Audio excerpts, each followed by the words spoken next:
qui pourrait sembler anodine, elle permet de confirmer les propos que nous vous avons tenus à la dernière séance, lorsque le vice-président au transport, mais je regrette de voir qu'il n'est plus là, alors que nous sommes encore sur des délibérations de la commission de transport. Bref, vous lui rapporterez nos propos.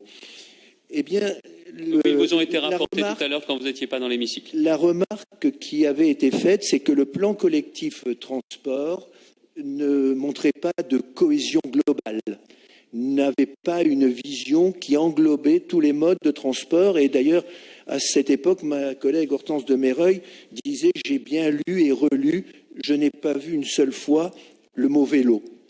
Et nous en avons ici une illustration, puisque cet aménagement cyclable que nous saluons nous semble être finalement une caution d'aménagement trop rare. Il s'inscrit dans l'Eurovélo, dans l'Eurovéloroute numéro 5 qui relie Londres à Rome. Elle traverse la France sur 570 km, environ 150 km dans le Nord-Pas-de-Calais, environ 400 km en Alsace.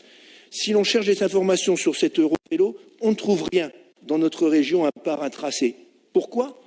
Parce que les aménagements sont quasi inexistants entre Calais et Lens. Alors, vous me direz, ils ne pourront même pas prendre l'autoroute ferroviaire, puisque du fait de la pression migratoire, elle est arrêtée.